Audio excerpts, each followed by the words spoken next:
내란 특별검사팀이 윤석열 전 대통령에게 사형을 구형했습니다. 내란 우두머리죄에 구형할 수 있는 법정 최고형을 선택한 겁니다. 특검은 윤 전 대통령의 범행을 헌정사에서 전례를 찾기 어려운 반국가 세력에 의한 중대한 헌법질서 파괴 사건이라고 평가했습니다. 그러면서 반국가 세력을 명분으로 비상계엄을 선포한 윤 전 대통령이야말로 반국가 세력으로 평가받아 마땅하다고 꼬집었습니다. 윤 전 대통령이 야당의 입법 폭주 등에 대한 경고성 계엄임을 주장하지만 특검은 그 실상에 권력 독점과 유지가 있다고 봤습니다. 야당을 반국가 세력으로 몰아 척결하는 등 사법권과 입법권을 장악해 권력을 독점하고 장기간 집권할 목적으로 비상계엄을 준비했다는 겁니다. 특검은 사회공동체의 존립과 안전을 근본적으로 해하는 범죄는 동서고금을 막론하고 가장 엄정한 형벌로 대응해왔다며 내란 범죄의 중대성을 강조하기도 했습니다. 특검은 또 피와 희생으로 오늘의 민주주의와 자유를 지킨 국민이 이 사건의 가장 큰 피해자라고 설명했습니다.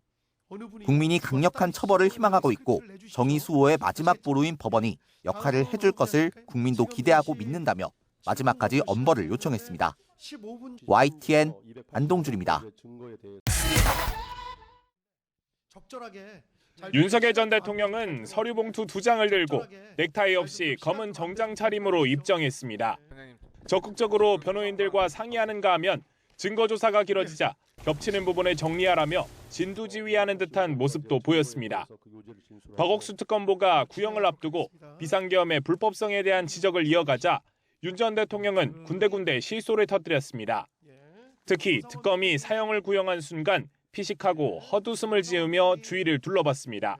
그 순간 방청석에 있던 윤 전 대통령 지지자들은 욕설을 쏟아내는가 하면 특검이 집행한 예산액을 빗대 500억을 토해내라고 읊조리기도 했습니다. 이후 1시간 반 동안 이어진 최후 진술에서 윤 전 대통령은 공소장이 객관적 상식과 기본적 법상식에 맞지 않는 망상이자 소설이라며 맹비난했습니다. 자신을 향한 수사는 조작과 왜곡이었다며 우리나라를 지배한 어둠의 세력과 더불어민주당의 호루라기에 맹목적으로 달려들어 물어뜯는 이리떼 같았다고도 주장했습니다. 장기 독재를 위한 계엄이라는 특검 주장에 대해서는 시켜줘도 못한다면서 어떻게 하는지 미리 알려주지 그랬느냐고 반문하기도 했습니다. 그러면서 계엄은 거대 야당의 폭주를 막고 헌정 질서를 살리기 위한 비상벨이라는 입장을 거듭 강조했는데 책상을 내려치는 등 격양된 손짓을 섞었습니다. 비상계엄 당시나 이후 벌어진 일들에 대해서는 국민은 물론 부하들을 향해서도 사과하지 않았고 지지자들을 위해 기도하겠다고만 했습니다. YTN 이준엽입니다. 특검은 윤석열 전 대통령이 장기 집권을 위해 12.3 비상계엄을 선포했다고 못 박았습니다. 단순 권한남용이 아니라 군사력과 경찰력을 동원해 국가 권력 자체를 재편하려 했다는 겁니다.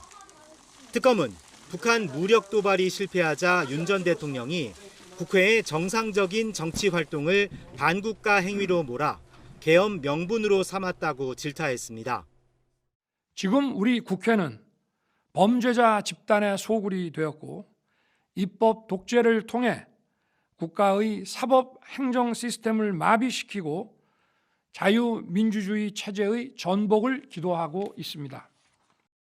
특히 장기 집권 목적이 아니라면 정치인 체포나 중앙선관위 장악을 시도할 합리적 이유가 없다고 강조했습니다.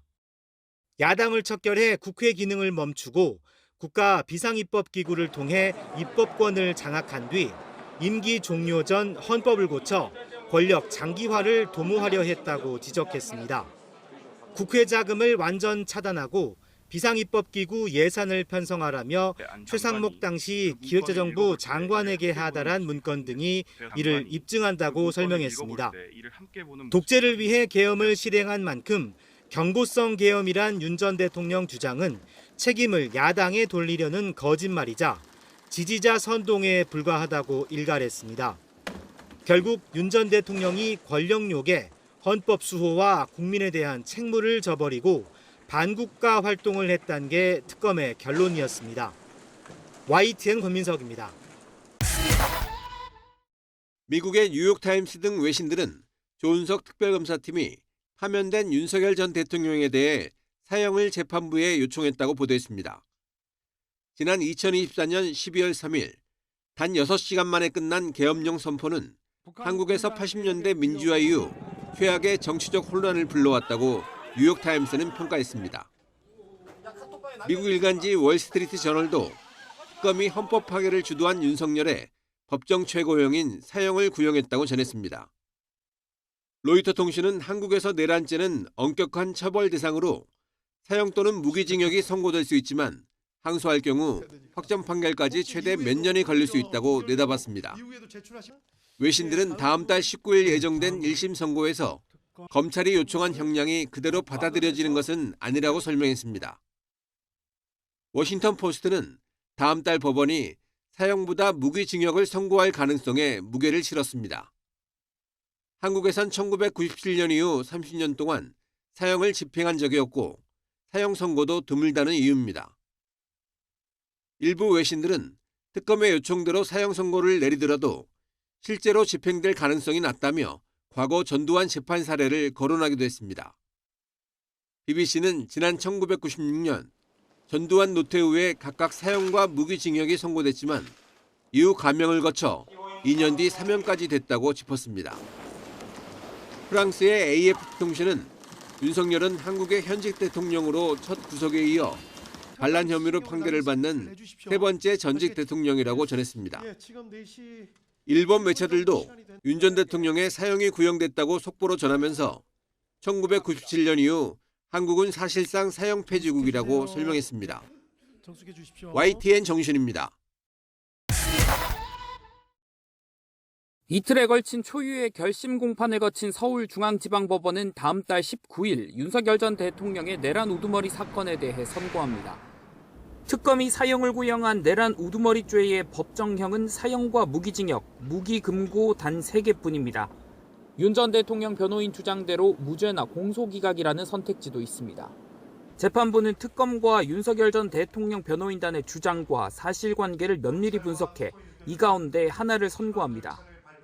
먼저 계엄 선포가 통치의 영역이라는 변호인단과 분명한 사법심판의 대상이라는 특검 측의 주장이 첨예하게 엇갈립니다. 계엄 선포의 목적도 중요 쟁점입니다. 윤 전 대통령은 거대 야당을 겨냥한 경고성 계엄이었다는 입장인 반면 특검은 양형 이유를 설명하며 독재와 장기 집권을 목적으로 했다고 못 박았습니다. 여기에 특검은 국회 난입과 봉쇄, 중요 정치인 체포 등 계엄을 반국가 세력의 헌법 질서 파괴 행위라고 평했고 위헌적 포고령 발령과 집행은 국헌문란을 목적으로 한 폭동이라고도 강조했습니다. 반면 윤 전 대통령 측과 김용현 전 장관 변호인들은 아무도 다친 사람이 없다면서 관련 혐의를 전면 부인하고 있습니다. 특검은 불법 계엄이 집권 1년 차부터 치밀히 준비된 것으로 보지만 윤 전 대통령은 계엄 직전 야당의 횡포 때문이었다고 맞서왔습니다. 30년 만에 내란 우두머리 사건에 대해 사형이 구형된 가운데 재판부가 어떤 판단을 내릴지 주목됩니다. YTN 우종훈입니다. 1년 전 윤석열 당시 대통령에 대한 구속영장 발부 직후 지지자들은 폭도로 변했습니다. 경찰을 폭행하고 유리창을 깨고 법원으로 난입해 판사 집무실까지 쳐들어갔습니다. 특검은 윤 전 대통령에 대한 사형 구형의 이유로 국론 분열과 국민 갈등을 꼽았습니다. 정치적 반대 세력을 반국가 세력으로 규정하고 척결을 내세웠던 비상계엄이 없었다면 갈등은 발생하지 않았을 거라고 지적했습니다. 윤 전 대통령은 비상계엄 해제 뒤에도 지지자들에게 여러 차례 영상과 자필 편지를 보내기도 했는데 특검은 이러한 선동이 없었다면 국론 분열은 확산하지 않았을 거라고 강조했습니다. 법원 폭력 사태를 거쳐 탄핵 심판 선고 당시엔 대규모 경찰 동원이 불가피한 상황까지 치달았고 갈등은 현재까지도 계속되고 있다며 엄중한 책임을 물었습니다. 뿐만 아니라 환율 급등과 주가 급락 등 국가 거시경제 전반에 중대한 부담을 초래해 경제 성장률 하락을 불렀다고 밝혔습니다. 특히 주요 국제기관과 해외 언론은 우리나라의 헌정 질서와 민주주의가 후퇴했다고 판단했다며 국가 신인도와 민주주의에 대한 신뢰에 내란 범죄가 초래한 부정적 영향이 결코 가볍지 않다고 명시했습니다. 법원 폭력 사태를 부추긴 혐의로 전광훈 목사가 구속된 가운데 윤 전 대통령 또한 우리 사회를 두 쪽으로 갈라놓은 책임을 면치 못했습니다. YTN 염혜원입니다.